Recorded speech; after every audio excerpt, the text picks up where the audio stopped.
that's yeah, you can record it with Christy. That's good. Nothing confidential here. So that's awesome. So yeah, so again, BIM VDC is what you would typically think of our group, but because of the emerging technologies and also the current technologies now that we'll talk about today, we do have a lot of reach in terms of digital technology. You can see drone technology, robotics, AR, VR, reality capture. So those are a couple of, a few things that we try to assist our field teams like Harry and his team. If I worked for querying, I'm sure that the VDC BIM would implement technologies that would try to help things streamline for the fields, whether that's technology, digital technology, or improvement in their process, right? So that sort of sums up our department and what we do. And any, we'll keep this casual. So any questions on that so far? There's our photos, so that's right. All right, cool. Well, So, mhm. RJ, I always have questions. Sure, yeah. So the Las Vegas Convention Center, is it under the LA Business Group or is it a different area? Yeah, it's technically it's still a West Coast or West region project. I So, see. and I'll have that here. Hopefully, do you guys still see the Yes. Excel? Or do you see the let me put up this. So I'm curious, so with AECOM, if you are on the West Coast and as the BIM manager, are you managing, are you helping, I can't think of the word, but service these other projects besides Intuit Dome too? Correct.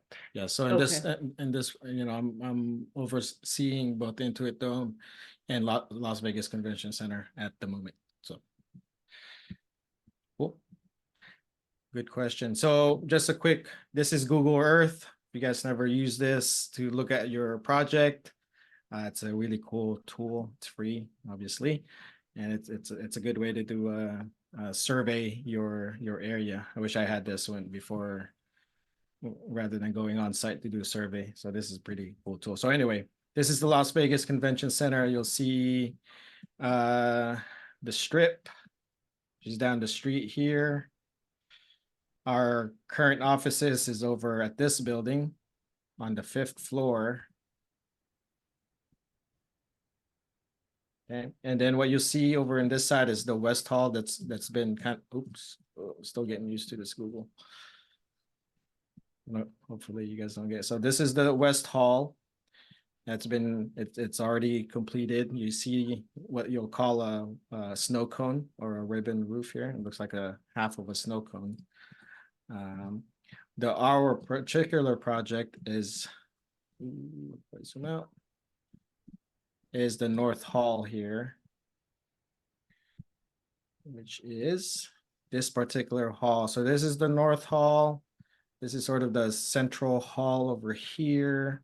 And then the South Hall was just completed.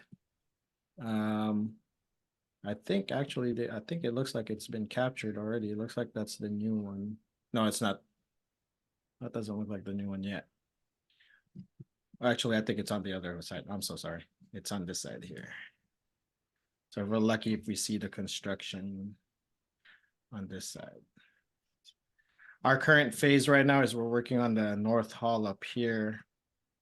And what that entails is just the renovation of the some of the convention rooms, expanding it, sort of fixing it up in the end, and modernizing some of the spaces there. But what's also cool is that they're going to add a ribbon structure, sort of what you see in the West Hall here, and they're going to have it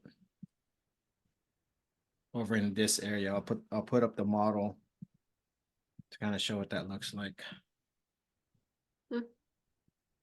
So here's that. let me get into the map view here.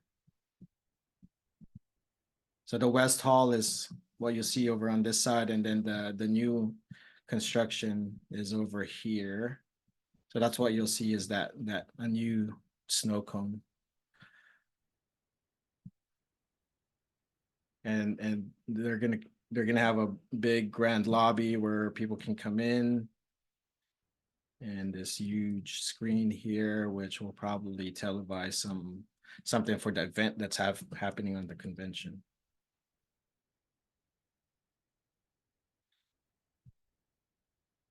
And we'll talk more about the technologies here and the program I'm using now, but that's pretty much a quick rundown of what the project entails for us. All right. And RJ, where is it located in Las Vegas? At the end of the It's strip? right by it's close to the I guess I don't know. I'm not good with my Vegas landmarks here, but Circus right here. So Okay. It's it's right on a- the next street to Encore. Yeah, it's like at the top of the strip. That's where all the casinos are on that one strip. Okay. Thank you guys. Yep. So yeah, again, construction started March 4, meaning the demo. So that was just Monday. So it's busy there now. They're gonna start demoing some of these exterior, and then also concurrently inside the conference rooms, they're gonna start demoing walls and adding new rooms, restrooms, and then also on the second floor, they're gonna be updating some of the conference rooms. This right here is the connector bridge that connects the West Hall to the North Hall. As you can see, there's going to be a new sort of structure here with the ribbon roof, and that's going to attempt to make it seem like it's one building, and we'll see how that goes. But yeah, that's the idea, is that this sort of arch here will kind of meld into the new facility, to the new roof. Cool. I'm gonna throw back my PowerPoint. Let's see. So as part of as a manager on the BIM VDC side, one of my main tasks is to kind of understand the contract. And this is probably the boring stuff, but it's also important for us to be able to understand what deliverables are we gonna get from the subcontractor. So typically, and this is one example of Bluebeam. What I'll do once we're awarded the contract, I look at the specs and see what our deliverables are. And so what I did here was I downloaded our project manual, which in this case it's the specs, and I do I look for keywords that I would need as a BIM manager to make sure that we're getting the right deliverable from the subcontractors and what the owner wants. In this case, I'll search for shop drawings. Do a Control F, right? That's how we usually do it. And I'll actually type in shop drawings, and then I'll go through the list of things that I'll actually go through each one of these and just make sure that whatever we need to submit to the contractor on the BIM side is captured. And that's what I started to kind of highlight here on my markups was, if a shop drawing is required for, there you go, I would highlight it. Actually, let me go to this one here. Oh, this is good. It would, it will talk about coordination drawing. So that's something that I need to be aware of to let the subcontractors know that this is a deliverable that the owner needs to, or we need to submit for the owner. So that's one example of how I use Bluebeam and how to help myself understand what we owe the owner at the end of the job, and also what the contractors, the trades, are required to submit to us so that we can package it together for the owner. Another important document that I think sometimes, we don't have visibility to is the, what we call, excuse me, our attachment to. And it might differ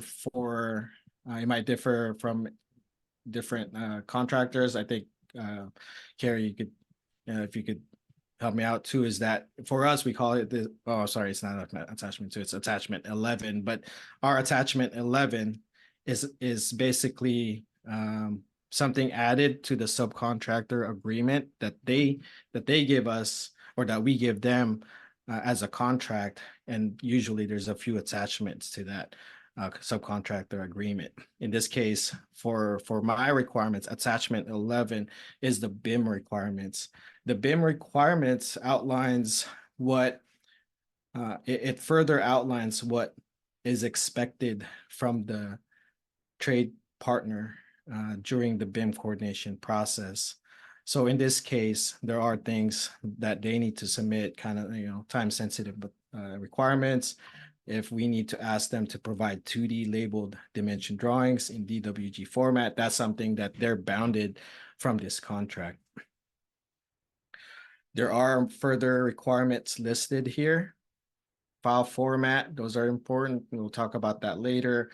Level of development, that's something I think that is often misunderstood, and some project managers, they don't know this unless they work closely with their BIM VDC team to be able to craft language that would benefit their project as far as what is expected from the trade partners.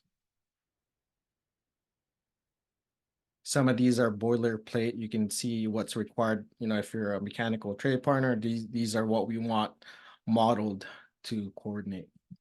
And again, this can differ from every project.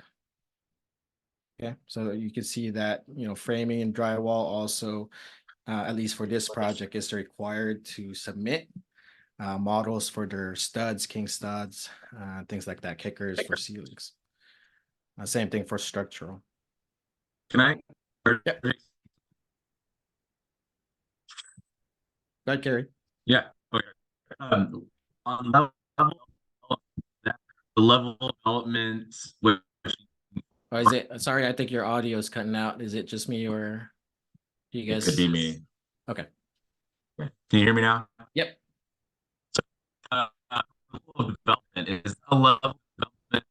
Oh, It's like, Oh, sorry. Carrie Carrie is is- doing it again. You know what, Carrie? Can you turn off your try turning off your web camera? Try it now. is that better? Yes. Okay. I don't know what I'm in my hotel room for work, so the internet's not the best. But so for level of development, is that level of development of drawings that you receive from other contractors to build your model, or is that your level of development in increments that you are building your model of? So in this particular case, I've seen both. In this case, because it's this kind of a lump sum GMAX problem, these are the level of development we required the subcontractors to submit their models at. So Gotcha. in this case, it's, we're requiring LOD 300. We'll talk about this because when I say LOD 400, it doesn't necessarily apply to every trade. And I think that's something that has to be communicated to the project PM so they understand what is required for each trade. And I'll kind of show examples of this later. Again, this is kind of contractual stuff, but I think it's important for us, for the PEs and everybody, to kind of understand what these mean, so that way we can get the data out of the subcontractors' models and for it to be useful for us. Okay. Let me see if there's anything Thank you. else. Sure. We'll outline some of the coordination process overview on this attachment, drawing guidelines, basic sort of contractual lawyer kind of stuff, right? But it's something that is needed for me, at least as a manager, to kind of read upon and make sure I provide my feedback to the project executives and project managers. Let me go. Go ahead. RJ, so this might be going back a little bit, but Sure. So this particular project, how did AECom, my first question is, how did AECom get this project? Was it something that you guys were invited to bid on, or did they just give it to you?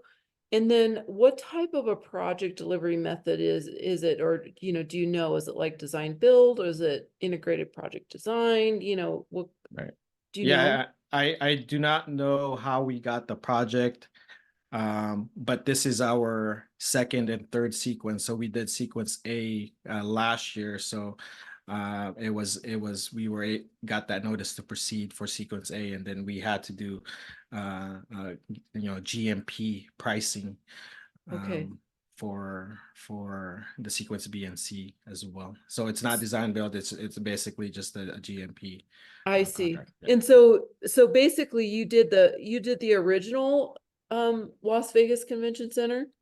Sequence A, the South Hall is was sequence A. So it was only the construction of the South Hall that we were part of. I was not part of sequence A. I was brought in for sequence B and C. I see. Mhm.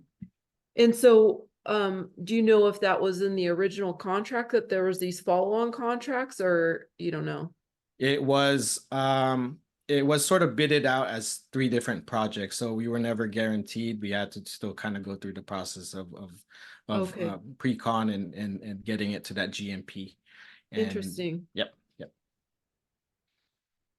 Great Okay, question. so now getting back to this, so this is a subcontract agreement.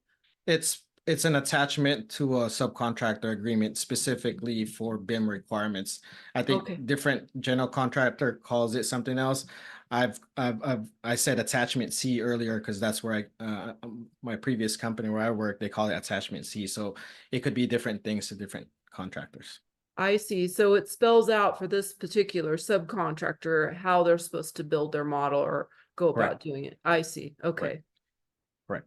And yeah, it basically has different information about meetings, who to talk to, and stuff like that. This is different from a BIM execution plan, although it is almost the same. This kind of binds them into their contract, though. So this is what they sign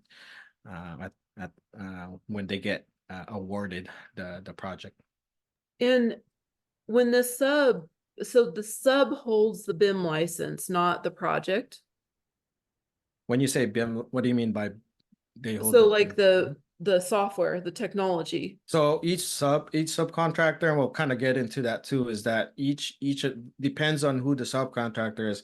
They have the software that they need to complete their detailing to increase that LOD to a fabrication level model. And I'll get to that right now. So that's the next topic here. Cool. Anything else? Questions, RJ, but it was I kind of wanted to get the parameter of like where this fit in, Sure. Yeah. Yeah. That's a great question.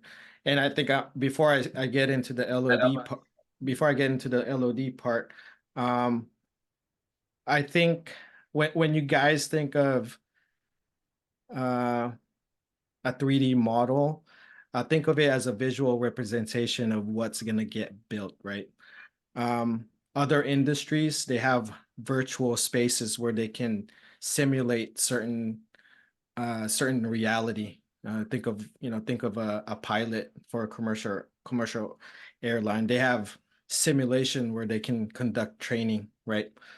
So that simulation space, it has to be per spec of what the actual plane dashboard and controls are. Our industry in construction, I think we treat 3D models as video games, and I think we kind of get that sort of reaction, right? That 3D models are not accurate, that it's what we put in there is not what they're gonna build to, which is probably the case 15 even 20 years ago, where there's not the computing power of our computers now. It wasn't like that before, but now with technology, with microchips and just the computing power of what we use, we're able to put in a lot of details into the model. So it's to a level now where we think we can virtually build a model and have it accurate enough that we can rely on its geometry and how it's going to actually get built.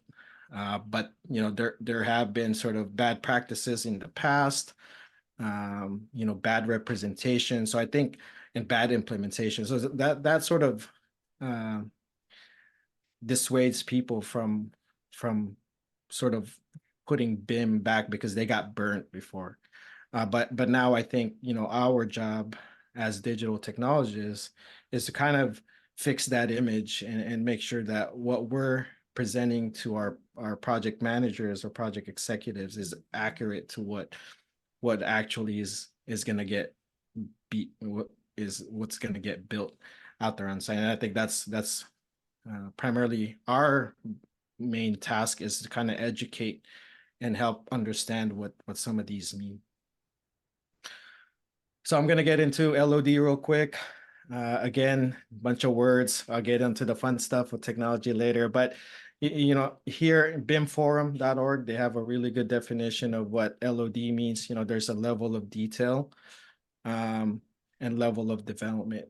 So when you think of level of detail, think of how much is in that model. So when you think of a grade beam, you think of concrete, and then you think of the rebars that's inside it, or dowels or anything like that will actually make that buildable right out in sight.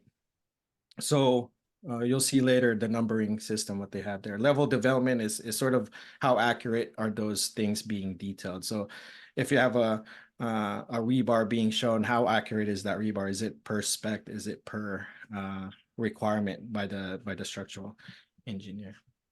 You'll see here LOD 100. I'll have some graphics here to show you what these mean. But basically, as you move up in your level of development or level of detail, you start to add more information in that model. And the more information, the more accurate the model is.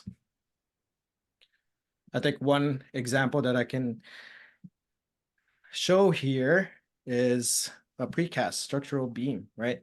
So an LOD 200, you kind of just see its geometry. Nothing much there. It's a block. That's all we need to know. But what if we need to penetrate that block with a conduit or a pipe, right? When the design team, oftentimes the design team, when we get drawings from the design team, it's maybe a level 200 or maybe a 300. And with that, you see that small difference here where they kind of add a little bit more accurate shape of what the connection points of that structural beam. I don't know if you guys can see that. There you go. But you'll see as you increase your LOD, you start to add elements here that would require and would actually show if it's buildable or not. If it's a if they have rebars that you need to take care of, that's when you start asking your subcontractor for concrete to model it to 350, because you need to know if these areas that piping is going to go through, we need to know if it's going to be affected by the utilities, right? And you'll see level 400, now it gets kind of crazy because now you have your rebars here showing. What you thought initially was that, oh yeah, pipe can just go through there for a level LOD 300. In actuality, if there are rebars, and in real life, there's going to be rebars for that concrete beam. And so that's why it's important to understand who your trade is and what LOD you can buy from them to accurately show what is needed for that project. Most projects will probably not require you to buy from the subcontractors an LOD 400, but maybe a LOD 350 is enough. And again, it differs for every trade. I can provide more documents here for you guys. You'll see here for steel beams, right? LOD 200 is just an I-beam here or column. LOD 350 shows the anchor rods. And then here now you kind of see more detail. So what's needed on your project, that really depends on what you need to coordinate. And that's something I think project managers and BIM BDC team can work together to kind of be accurate with their quotes when they get it from their contractor. I know there's a lot of info there. Any questions about LOD? No, Carrie, you're still doing that thing again. RJ, go ahead, Carrie. Go ahead. See a large Yeah, it's still, you're still cutting out. Yeah, you got a bad internet connection there.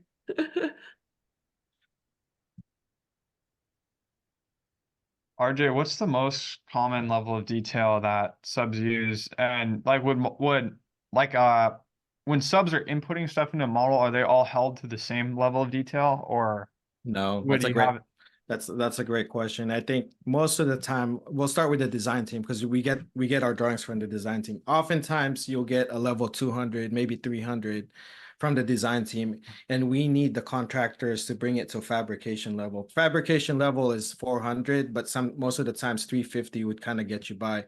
So it really depends what your trade is. In this case, if I was a trade manager for concrete, I'm okay to buy a contract from them to get it up to LOD 300, maybe 350, right? But then if you have trades like, I don't know, I'm gonna get into the maybe this one's a good one. For roofing or for floor joists, if I need to really coordinate what the trusses look like and really run my clashes against them, I want to get it to a point where it's accurate to what we're going to build out there. And I think that's the importance, is that how do we want to create that simulation, right? Do we want a flight simulator that has 2 buttons, like you guys would never know that if you guys don't play Nintendo, right? You only have 2 buttons to play with in a joystick. That's it. But then do you want it to a level where you have all the buttons that you need to fly that plane, to fly that plane in a simulation? That's the same thing here, is that you want to recreate the situation in the virtual world to accurately show what is going to get built out there in the field. Yeah, I'm looking at my subcontract for the ceiling guy I manage, and he is being held to a 350. Is it ACT? Yeah, it's suspended ceiling systems, and Okay. I'll put this on the chat because then this has all the it's been such a pain getting he's old school, let's put it that way. He doesn't like BIM, so. Oh yeah. All right. Well, that's the struggle. I mean, I'm there with you. But that's the website there. That's you would find all the division specs for, I think, I don't know how to do it on Pilot Air, but you'll see for every unit format. So happy reading. Let me know if you have any questions. But yeah, usually ceilings are hard to kind of buy out BIM because they don't invest in that technology. But who knows? Maybe in LVCC we don't have BIM bought out for our ACT contractor, but we do have it for the drywall and JIP. So okay. Yeah, So lots of clashes to work out. It's been fun. All right, well, that's sort of my take on LOD and how it's important to incorporate as much detail as you can on the model, so that way you kind of prevent issues out there in the field. Okay. RJ? Yep. Finally, Carrie wrote a little message in here. He said, do you see a larger cost impact in your bids between LD 200 and LD 400? Yes, big time, because LD 400 would require more hours for a detailer to put in the amount of details in a contract. So I think you would require really an experience sort of you got to find a partner to make sure that whatever the subs are giving you is accurate, especially on the detailing side. Some of those hours can be bloated, but they also factor in the time needed to put in these details into a model, right? So that's something also that in the long run, and I think it's just a matter of your best discretion as a manager is to figure out what's needed for your project and how important it is to buy out that LOD 400. In this case, like this one here for walls, a level 350 would get you the models for your king studs and your headers, which is important for coordination, right? So at least for me, if you're dealing with prefabbed wood framing, this is important to buy something 350 from the subs. That way they can actually create the framing, the headers, the critical studs that's needed for coordination. If you rely with what the design team gives us, you're just going to get this wall that if I was looking at this and I didn't know anything about wood framing, I can say I'm going to run a bunch of conduits through this wall and not even think about the critical framing, right? That's the difference. I hope that answers your question, Gary. If you can hear me, yes, it does. Yes. Does that? I have a follow-up. Sure. Works. Does the level of design, say, 400, significantly reduce your bidding pool or the amount of subcontractors you can go out to that can get that quality of design? Yeah, and I think it does kind of whittle it out because not every contractor would have the capability to take it to a 3D modeling level or to that LOD 350 level. Yeah. Okay.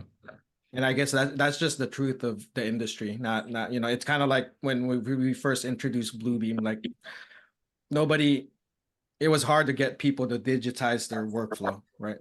It's the same thing with 3D modeling, although now it's kind of progressing up to different trades, because they just kind of did their digital journey was they just digitized it. Now the GC is asking us to create 3D models, so that Yeah. some of our trade partners, they're just kind of getting started in that digital journey. Well, we find that with a lot of, public projects where you're required to get 3 or 4 bids deep, you have a hard time soliciting that quantity at higher requirements. So your price index ends up going up much higher as a result because you're requiring a higher level, which only a handful will do. Yep. No, it makes sense what you're saying. You're cutting out again. Sorry. Ah.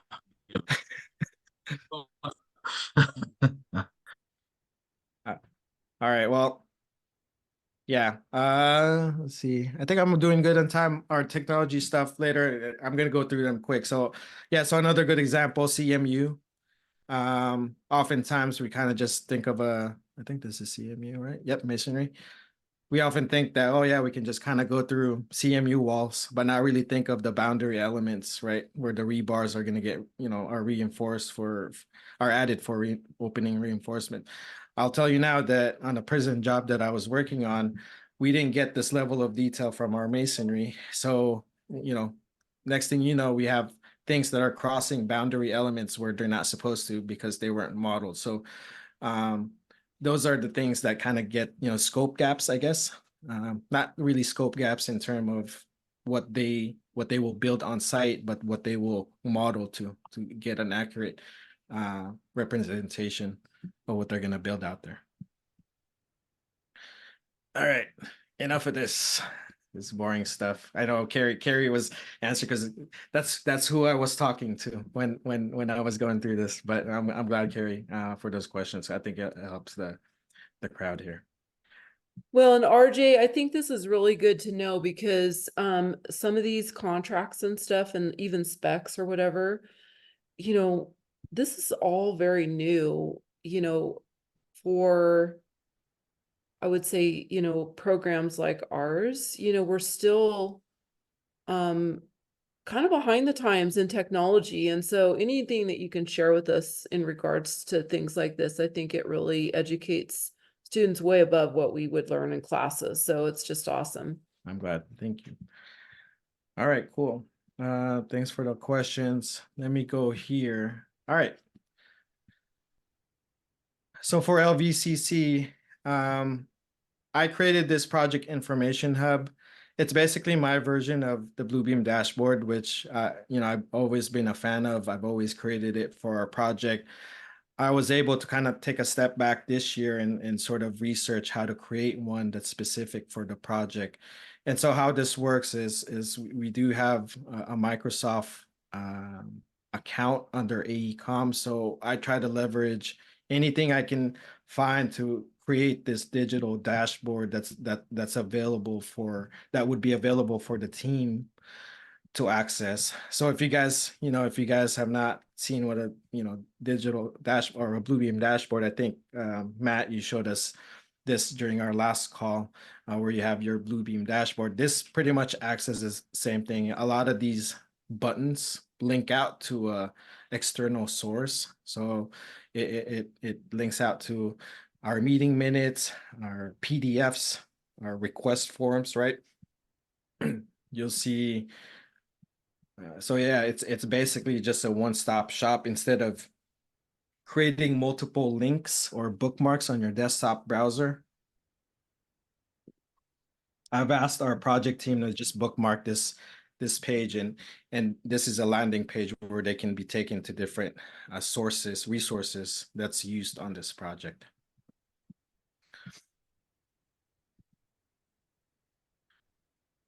So that's one thing we did. Go back here.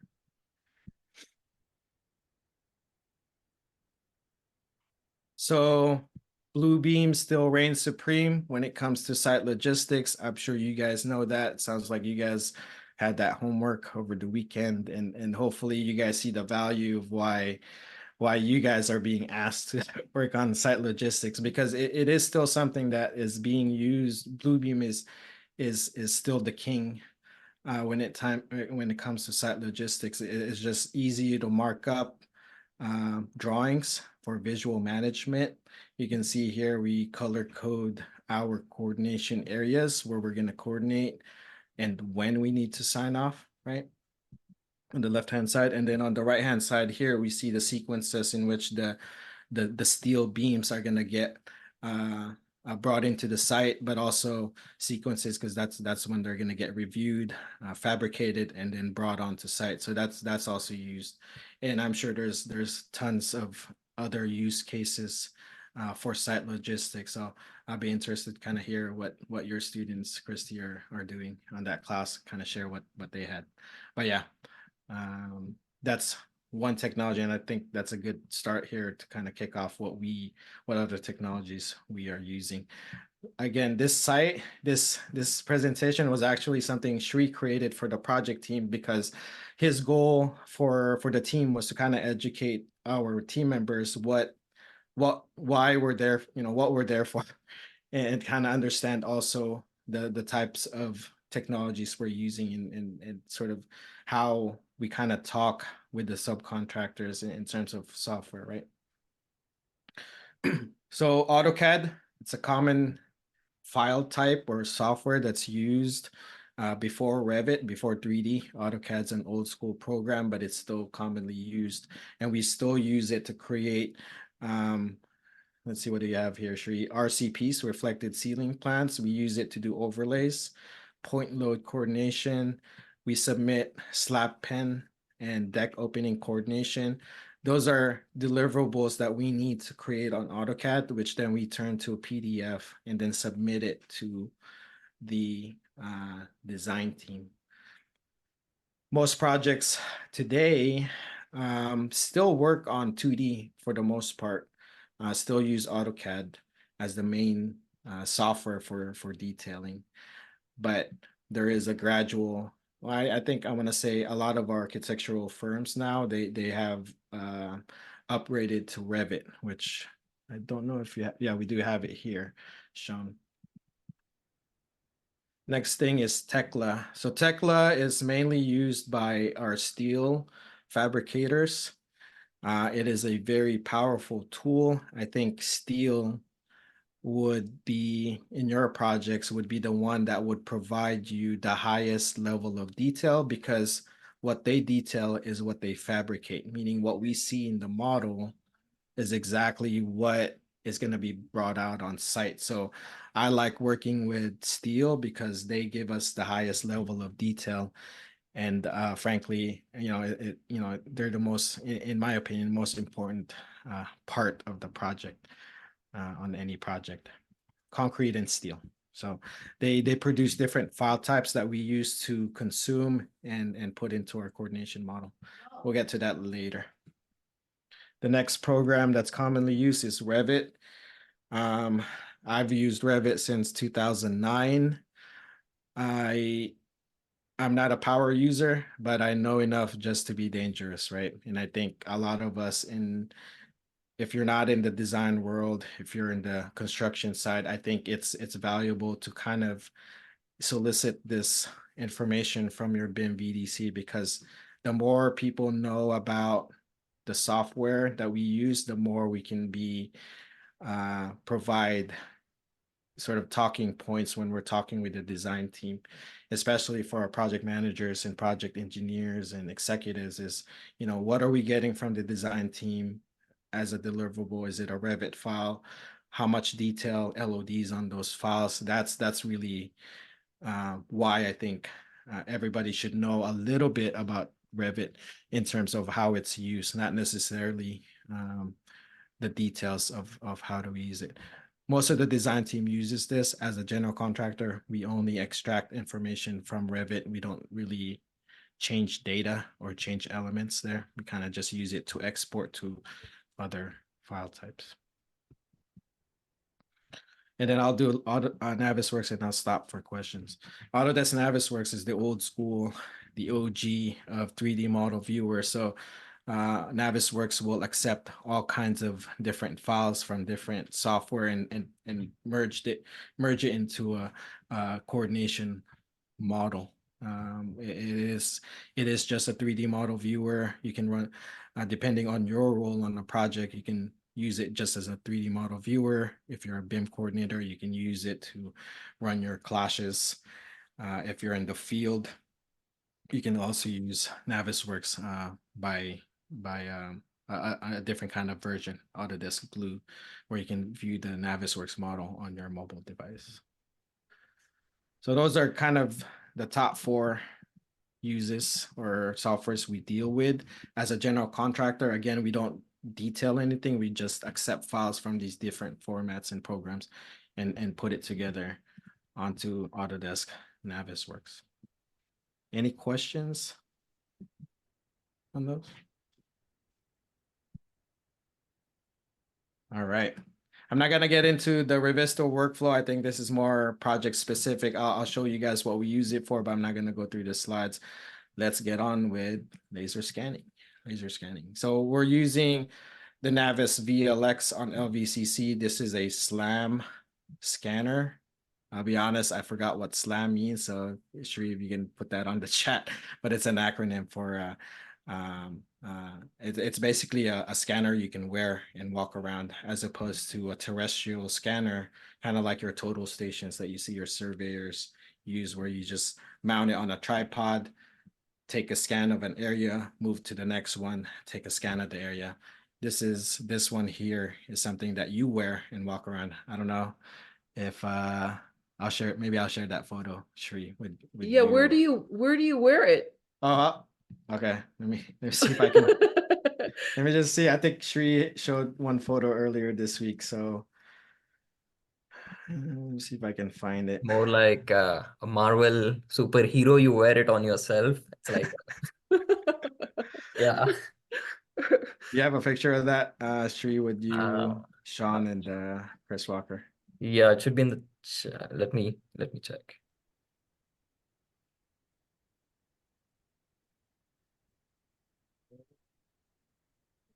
I'll drop it in the chat. Okay, cool. Thank you. Yep. All right. So yeah. So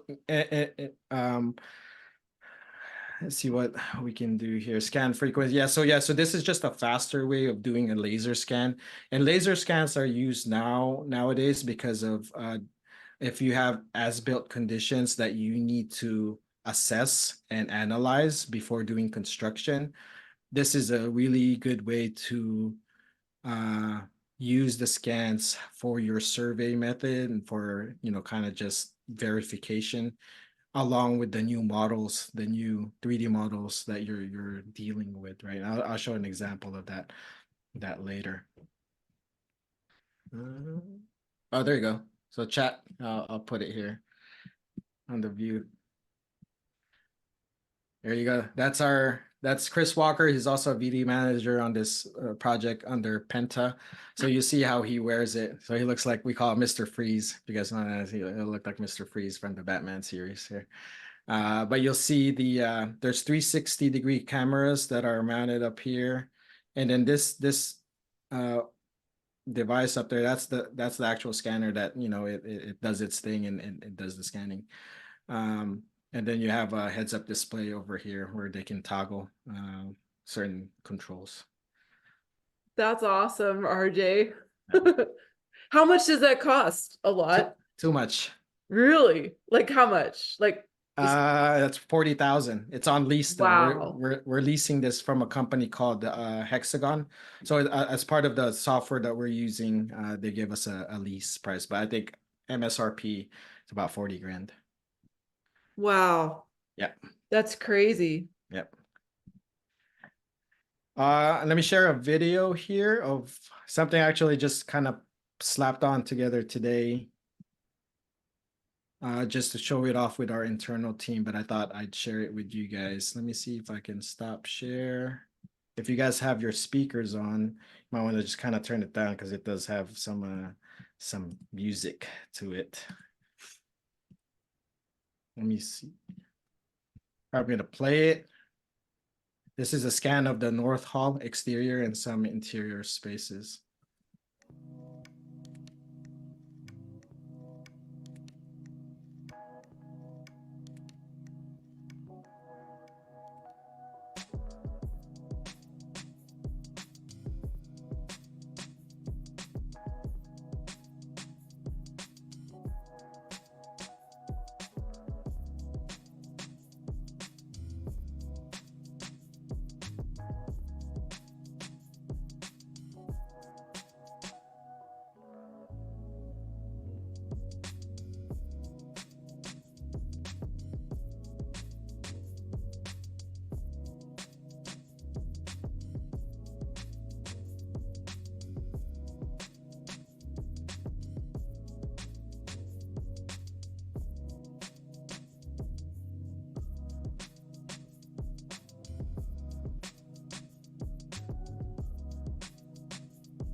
We're gonna see Shri here on the reflection of a mirror, so.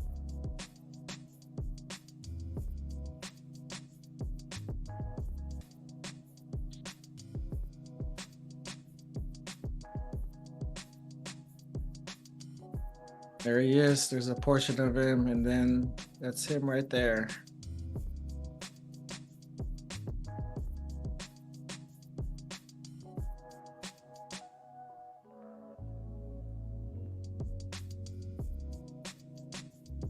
And RJ, how come it's like so pixelated like that? So a point cloud is basically what it does is the scanner itself sends signals out to the real space, and that data that bounces back is how it compiles it. So they're basically they call it point cloud. So because they're basically 10 million points that are constantly being bounced back to the scanner to record as your geometry. That's why they're pixelated.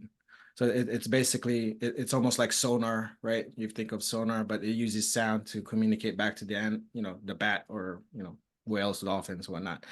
Point cloud is the same sort of technology where the scanner sends the signal and then whatever information bounces back, that's what creates the geometry for the space. Hmm. All right, let me see. How do I? It's like you've opened up a whole new world for us here, RJ. Yeah, same here. I was blown away when I saw the quality of this. It's the first time that I've seen our group do it. So Shri, how long did it take to produce or acquire that data on 3D? So what you saw in the video, there was some more additional locations that we scanned, and altogether it took like 5.5 hours from morning until afternoon. And there was some pre-task we did to make sure we establish the control points and then formulate all the data. So that would be another 2 hours. So And Wow. Yeah. if we were to do that with a terrestrial scanner, sort of a stationary scanner, that would take 2 to 3 times longer. Shri was walking the site as he did this, so that certainly saves a lot of time. Yeah. We'll answer more questions of that later. I just want to get through this struction site. If you guys are familiar, and there's other things like Hollow Builder, Open Space. Again, the idea here is to capture conditions to monitor progress, and we use a 360 camera to get that data. And let me put that up here. You'll see here that there's a sheet of the North Hall. You see the little waypoint markers here, and what that is. These are the 360 captures at these locations. You guys might have, some of you guys that are working out on site, you guys are probably familiar with this, but it's what you'll see here is how at that location, you can look at the this photo will tell you what that looks like at that location. So if I move to the next photo, And I don't know if Carrie's listening and watching, but isn't this similar to what Curring's using too? I think it's pretty general at this point. I think this is sort of common practice to a lot of GCs out there to document progress. And what's cool is that you can there's historical data that you can go back to. So if you're doing this site walk every week, you can go back in your history and see how the project progresses at these locations. Anyone out there, Matt or Tomas, you guys using any of these at McCarthy? Yeah, RJ, we use I the used it for construction site. So Okay. 3 So you times guys- a week. How many times? 3 times a week. Okay, Uh that's good. yeah. Yeah, the more data, the more you can always kind of have information back, because so it helps. It can be very frustrating sometimes because you you make a huge commitment to go out there and do it, and then it seems like sometimes it definitely does help, but every once in a while you need some very particular piece of information that you're looking for, and it's like, And it's "Dang it, not. I didn't walk that day, or I missed it." So Yeah, it's a blessing and a curse. I totally agree with that. So that's another technology that we're using on this project to document the progress of a project. So And yes, Shri, I think Matt said that he uses construction site. No, I Sure. was asking Kerry about it. Oh, 360 photo. Yeah, what software does he use for 360 photos? Like, how does he document those stuff? Yeah, maybe he'll send us a message here. Yeah. Yeah.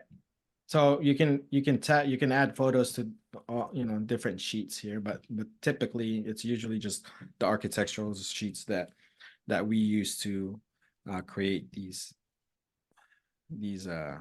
Let me look at here. Oops.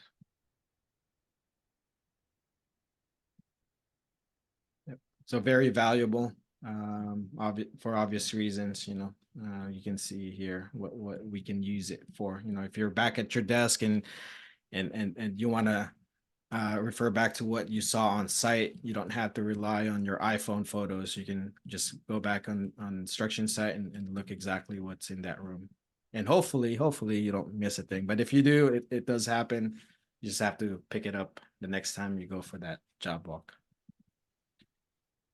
So students, this is why you go work for AECOM. You can you can use all this fancy, very expensive technology with these global construction companies. So those of you that haven't been here with RJ works for AECOM, and AECOM is probably what are you guys ranked on ENR? Probably the top 3, huh? For sports, we're one. I think it depends on the year. I don't think we have that spot. I think Turner has that spot this year. Okay. Number 1. Yep. But you guys are up there, probably top 5 in the whole world. Probably. Yeah.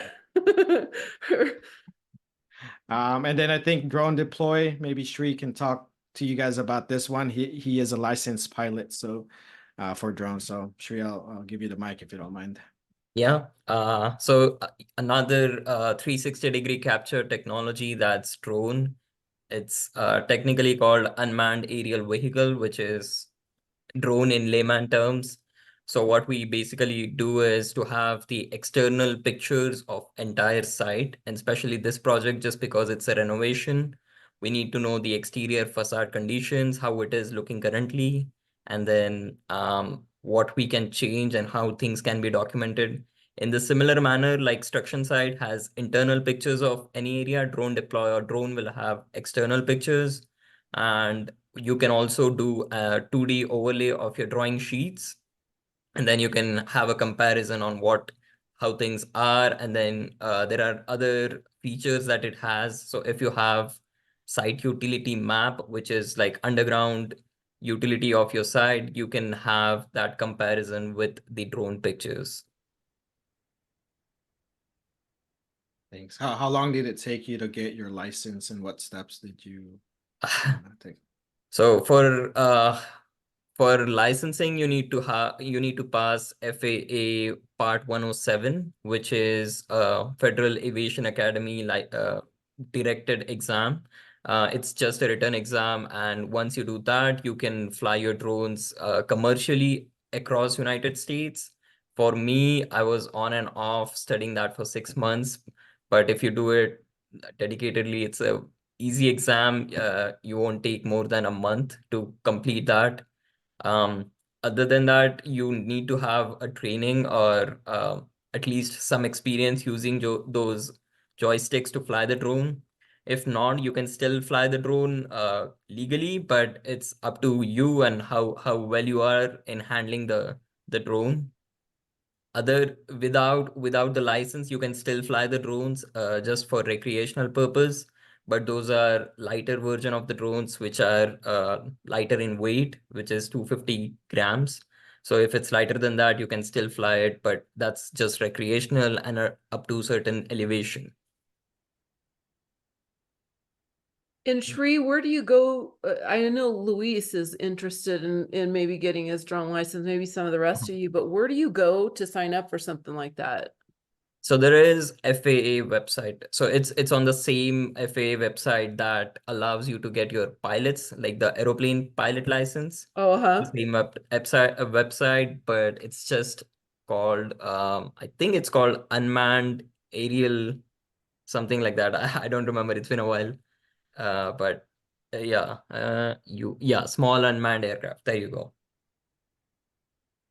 I'll drop And this in the how chat. much did it cost you to get the license? It's $175 today, or when I started studying, it was $150. By the time I gave the exam, it was $175. But more than financial, it's more it's about the information and the efforts you put in. So Right. yeah. And so Luis, if you're listening here, RJ put a link in there on how to go get yours. So Yes, I clicked it. I know.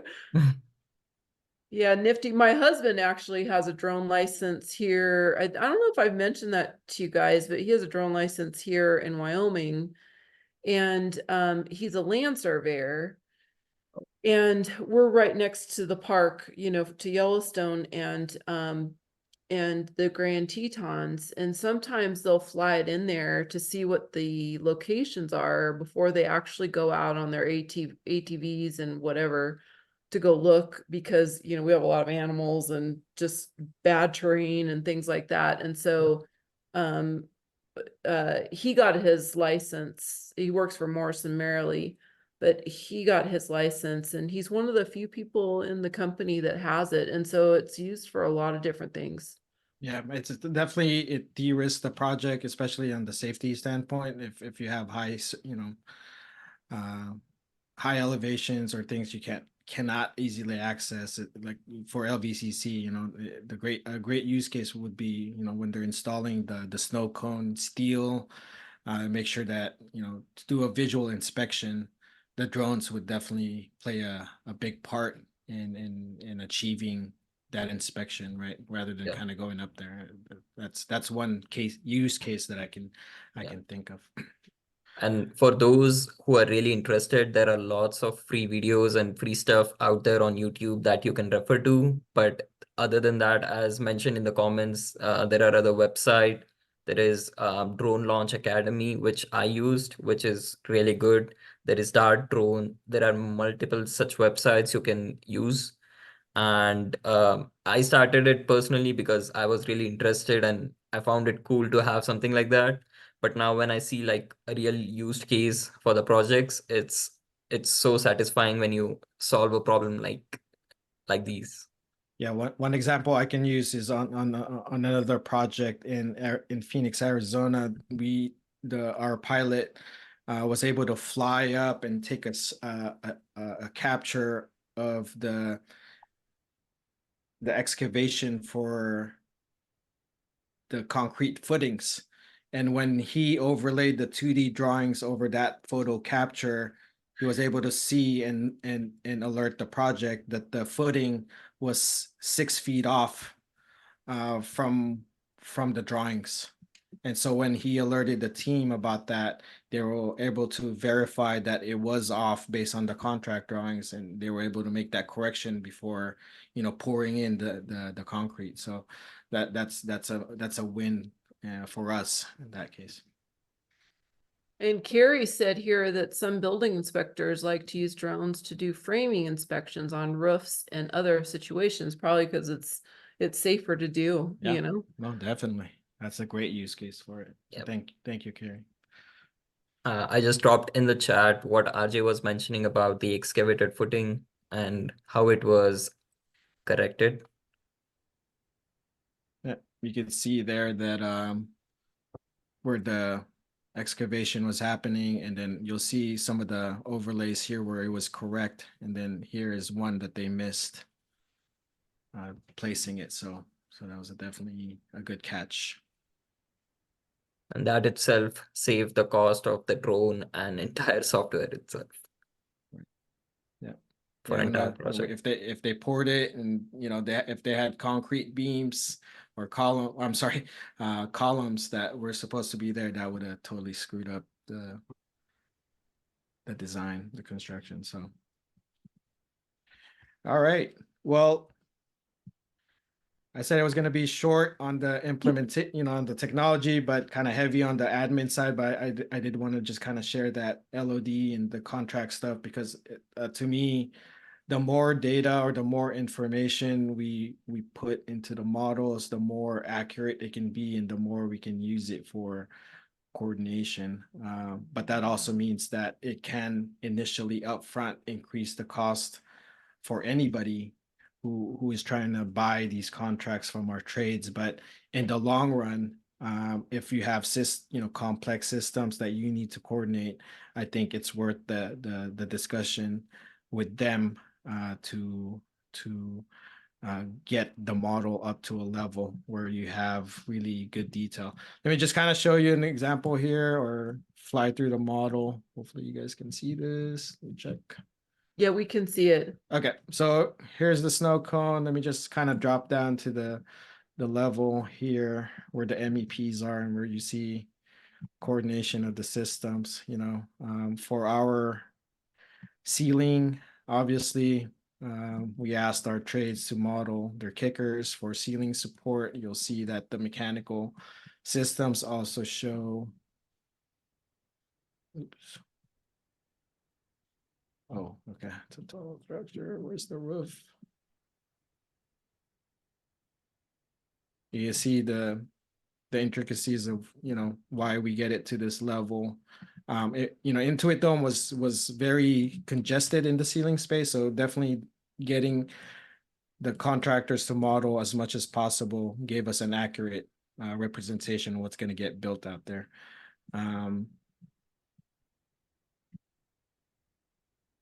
What the scans will be used for by Shri is that there are areas where systems are going to be existing to remain, and they need to verify that what's existing will work with the current current conditions or current as-built. I think, let me just share if I can throw in that chat, Shri, where you showed the photo. Here, I'll put this up on chat here. You'll see the point cloud data. Actually, you see the model, the yellow lights overlaid on the as-built condition. So you see how the lights, I think these, I forget, Sri, are the ACT, they're getting replaced, or they're just Yeah. getting, Yeah, getting ACT is all getting replaced. Okay. So now you're gonna have JIP framing, drywall, and you kind of see how that looks like overlaid with this with the as-built. That's what he's mainly using it for, to verify that what's currently there can work with the new systems, the new installation. So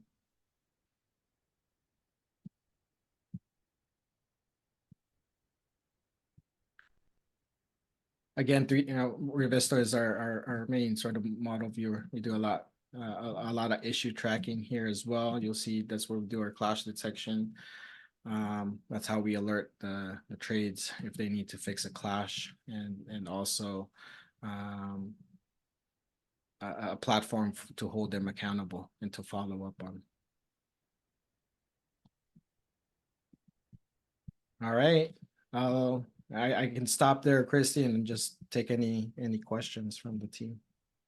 Sure. Do you guys have some questions? This is all interesting stuff. We need to add some of this technology into our commercial team submission for Monday, Matt. I don't know if he's listening. Yeah, I got a lot of it in there. I got our 360 camera in, I got our instruction site, DJI Mavic 2. Awesome. So I got a lot of that in there. Yeah. Oh, good. Yeah, so RJ, so we submit the commercial team's deliverable here on Sunday or Monday. That's why you guys won #1, right? all this fancy stuff. Congratulations. Yeah, we're pretty surprised by that. I think we're all still a little in shock by it, you know. It showed on those photos. You guys had big smiles. So. I know. Yeah, but this is really, really cool stuff, RJ. I mean, you always bring in such neat stuff, but you know, this has been an interesting topic. It's going to be interesting to see what every company brings, you know, to the speaker series. Because I don't know. I think we're really on the cutting edge of a whole new technology boom, you know, of just different things just going like hog wild with AI and virtual reality, probably already happening, you know, in some areas. Yeah, AI is making, I mean, AI is the thing now, but as soon as sort of the buzz dies down, I think people are going to start really thinking about how it can improve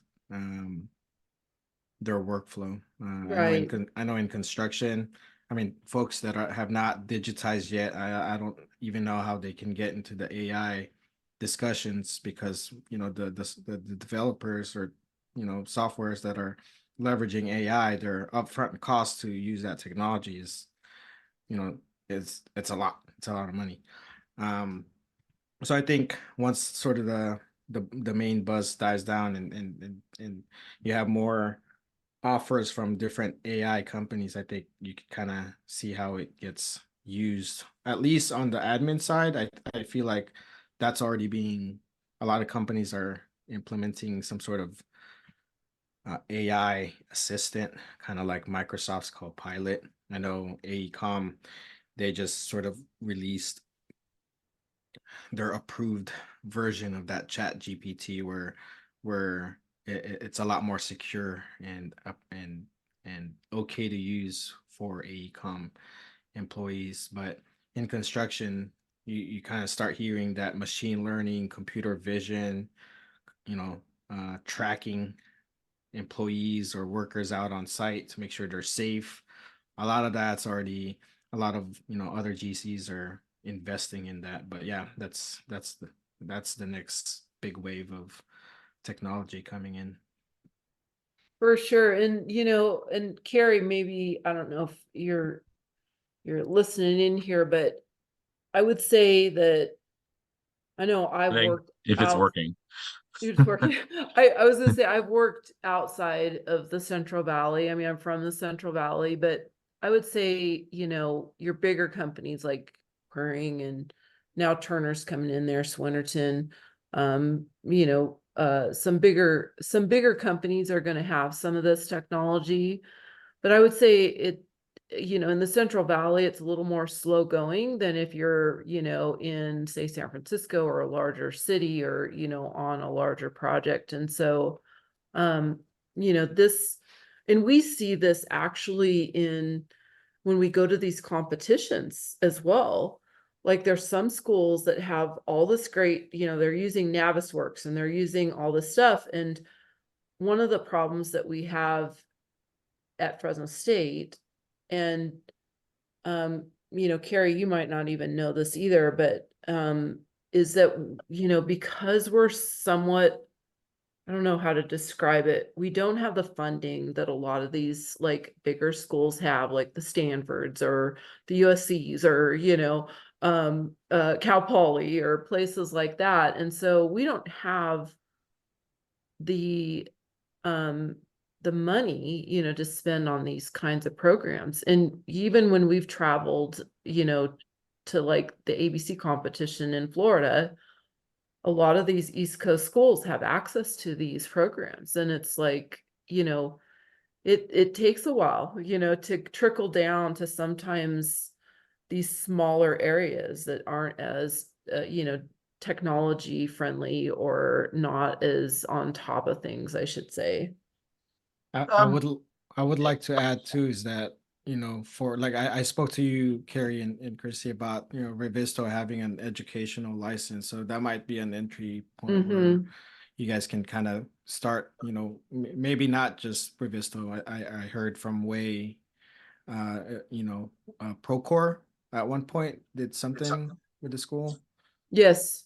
Yeah, So we yeah, do so I have mean, Procore, okay, and okay, Bluebeam, okay. and Revit, but Bluebeam's probably the one that, is the most powerful that we probably use. We do have some virtual design and I'm trying to think of the glasses. The Oh, sure. virtual reality glasses. Yeah, Yeah. the HoloLens. Yes. Yeah. So Wade actually does some of that, but some of these other things, we don't have as much. And so that's why I've been kind of spearheading getting a technology hub together to at least, share knowledge like this, so that students are aware of what's out there, and, can get their drone license if they want to, and do some of these things that they wouldn't normally have access to, that we've got to start getting kind of like on the cutting edge of these things and not, hear it trickle down. Carrie, Yeah. did you get something? No, I was gonna say, some of those, schools were early adopters to the major. I don't think Fresno State was like right on the cusp of that too. Yeah. So it's a program that's building, obviously. Yes. Um, but I was also gonna say, AI still can't swing a hammer yet until the T-1000 shows up from Terminator. So there's still a need for people in the field and making these things happen, and stuff like that too. So just remember, construction's pretty safe for a long time. It's a good industry to be in. So For sure. And, I will say that, this is, me being a consultant in project controls, and I'm sure you can appreciate this, RJ, that not everybody has to go work for a GC. And this is an example here, and Shri, you could probably speak to this as a young person, in the industry, that, some of our programs really tout the GC route, and that doesn't necessarily have to be the path. There's so many other things that you can do, and be, a consultant doing technology stuff. So just be aware of that. We try and open everybody's mind here in the bug user group, and expose you to things that, not, our program is very kind of like a GC track, but there's so many, you can work for a program manager like RJ's doing, a construction manager, you can be a consultant, you can go into this technology. And so this just really gives you so many avenues to explore, for sure. What I would also add to that, Christy, is that I think from my experience, the subcontractors, the trade partners we've worked with are probably the most advanced that I've dealt with, because, with prefabrication, a lot of the detailers that work there were former field personnel, former carpenters and pipe fitters, and the value that they get from the field gets kind of brought into the office space, and they provide sort of, they're my resource when I'm stuck on an issue. I defer to the trades, because they have so much knowledge that they acquired through the years out in the field, and they bring that back to the BIM coordination. That really kind of creates this feedback loop where, it's not just the GC driving the coordination. It's, it's the experienced field personnel that are now in the office creating these really detailed models and making it really modeling it to something constructible. So I think, I heard a stat out there that 60% of the workforce out in the field is going to retire, and who's going to replace that? And I think, I know we went to college. I think all of us here went to college, but I also see the value in investing or working for a subcontractor, or I guess I don't want to say that, but a trade specialty, and learn how things are built on site, so.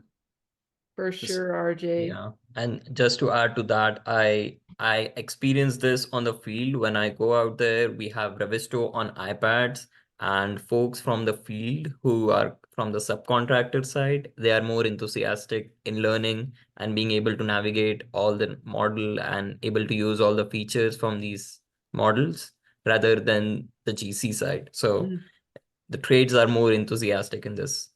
Interesting. And it also comes with the fact that they have more money than the GC sometimes, just depending on the contract they have. But that is also a true statement. And Shri, where did you get your education? I did my master's from Arizona State. Oh, okay. Yeah, I did my master's in construction management back in May 2022. And then I'm from India natively, so I did my undergrad in India. Yeah, we have a lot of our graduate students right now. We've got a whole cohort that came from India. So you can kind of see by the names here. And, Yeah. one of the things that we've been talking about, and Carrie, I can't remember if you were at the last IAB meeting, but, these young people that are coming over from India are like sponges that want to learn, so much. Yeah. And one of the things that we have problems with a little bit is you were at the IAB, Carrie. So one of the problems that we're having at our industry advisory board, that's what IAB is, and some of the things that we're having problems with here in the Central Valley is that some of our contractors are not aware of the visa process that goes into hiring people for internships. And so I know, Satyaja Hemant just had an interview today with Dragados, which is on the high-speed rail, and it's like, oh, it's a good project, to start off on, but there's so many other things, let's just say, that you could get into. Yeah. And so Shri, maybe you could talk a little bit about, some suggestions, and, if some of our students can reach out to you, like, or a place at AECOM for internships. I still owe Avantika a call back. Avantika, I apologize. It's been Oh. busy, but I'm gonna schedule a call with you and talk. So yeah. Hi, you're good. We're all so busy, Avantika. It's like so Yeah, I crazy. understand. But yeah, if you could talk a little bit about that, because AECOM just is like a machine, it's like such a big company, and it's like, how do you get into a place like that? That would be a question for RJ, because when he interviewed me, he just accepted it, I think. No, so just to add to that, even before you get into the full time, when you get into internships, you don't need to have a sponsorship for internship. But most of the companies are unaware of this thing, that you don't need a sponsorship for internship, but you only need it for full time. And internship is a good avenue to show your skills and get good contacts, good network with the company folks. And typically, any company that hires an intern has an intention to hire you as a full-time, just because they're going to train you. They're creating an asset for their company. So it's best route for them as well. So internships are a good way to show your skills. For me, I did my internship back with a different GC back in Arizona before I joined ACOM. So, and I was on the field most of the time during my internship. And I guess my experience in the field and my interest in technology was what brought me to ACOM as a BIM. But regarding the companies that sponsor and that don't, there are a bunch of companies these days that have different ways of sponsoring you. Some companies don't do it directly through their lawyers, but they just give you suggestions on what lawyers can help you do that. And then there are other companies who help you with the like just the financial process of the sponsorship, but they won't necessarily be involved other than that. So there are multiple avenues where you can go around and work for the companies like this. And so you said that you don't have to have a visa for an internship. So all of our students can go in and get internships, and you don't have to have a visa. Yeah, so if you are on a student visa, which is F1 type, you don't need to have a separate you don't need to have a separate sponsorship visa, Oh, interesting. which is only required after you join as a full-time. And Carrie, I'm just gonna kind of go to you here in the Central Valley. Did you guys know, did you know that? I personally didn't. Hopefully, you can hear me. But I did know that we did for full time. I didn't know about internships. So, Yeah. but that's not usually a limiting factor.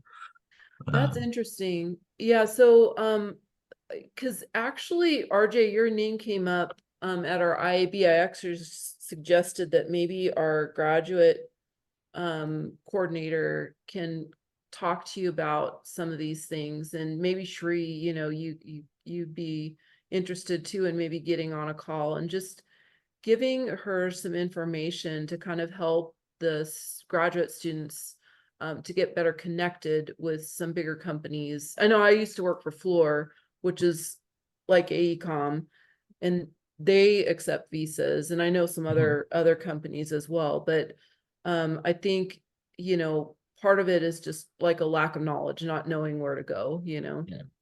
So if Yeah. you're interested in that, I'd be happy to connect you if that's something that you don't mind talking to Vivian about. That's who are. Yeah, I'm absolutely open to it. And just to add to that, sometimes there are situations where some companies don't sponsor all the time, but they do only for certain projects or under certain conditions. And then there are some companies who usually sponsor, but they won't sponsor you for certain projects. So it's a balance thing. So you just have to be, I think for me, it was like I was there at the right place and the right time, and it worked for me with ACOM.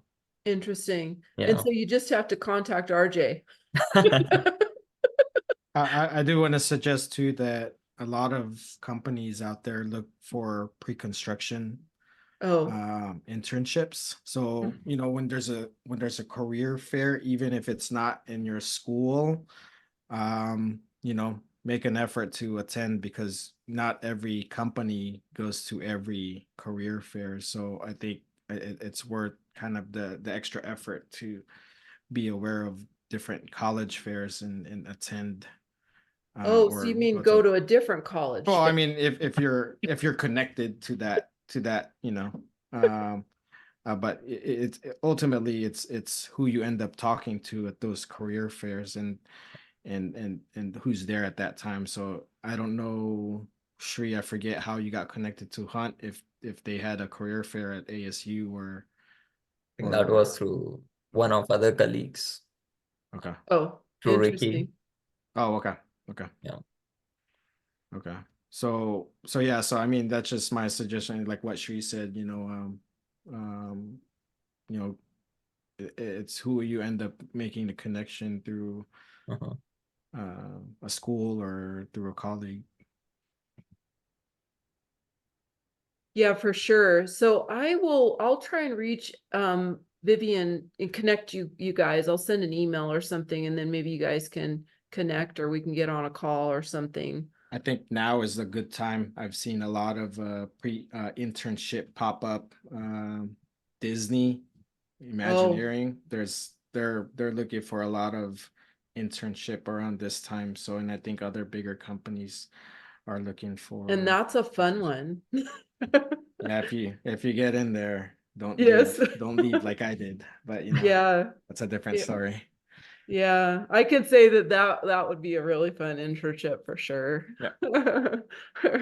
Yeah, they do have a construction, you know, Division, yeah. yeah, and design. So yeah, so Yeah, I don't know if I told any of you guys, but I want to say it was probably about 7 years ago. I worked with Universal Studios Japan on the Harry Potter ride, and boy, was that an experience!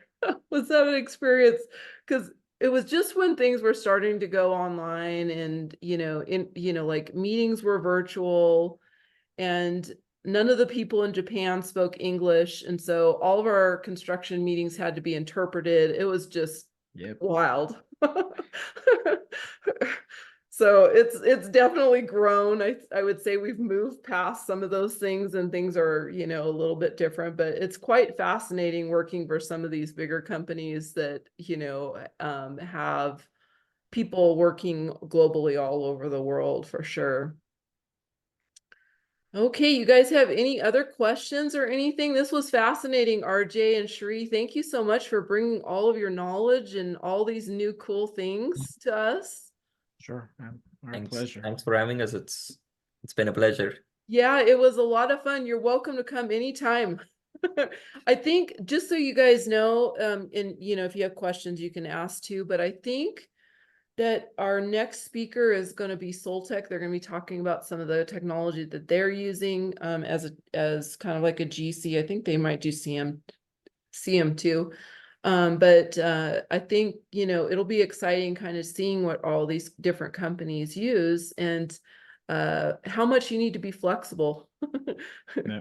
I'm waiting for someone to talk about Dusty, the robot, the Oh, layout robot. Hey, So we had Dusty on our site today. you did? I invited the guy. Oh, who's yeah. Dusty the robot? He does like layout for framing. Oh, really? Yeah, so Interesting. Yeah, for sure. You should definitely bring him in one of these calls, Matt, because I'd love to kind of see how they're using it, you know. So I'll have to talk with him. Yeah, I was gonna on say, site tomorrow Matt, we need too. to see if McCarthy can come in and do a talk too. We're trying to, I know I put that bug in your ear. We've just got so many things, but maybe towards the end of the semester, we can wrap them into this. Mhm. Yeah. Okay, you guys, any other questions before we wrap this up and head out? Okay, well, thank you so much, RJ and Shree, and thank you, Carrie, for coming. Oh, what's this? Can we get this PPT, ma'am? What'd you say? do you want the PowerPoint? Yeah. Yeah, I'll drop it in. I'll email Christy about it and the team here. Yes, and you don't care if it's shared? No, Shri, we good with sharing it, right? Yeah, unless you have any confidential information, I'm not sure. Yeah, just check before you send it over to us. Okay. So we don't blast it out to I'm good with everybody. it. Okay, cool. Yeah, you. but that we'll try and get that out to you a month after they do kind of like a little check because they're kind of cutting edge over here. Okay. Okay, well, everybody have a great evening and we'll probably see you guys after we get back from the commercial competition. So watch for the next speaker. So we'll see everybody. Bye, Thank everybody. you. Thanks Yeah, everyone. yeah. Thanks, Have a Christy. great Thank you, night. everyone. Thank you. Bye-bye. Bye.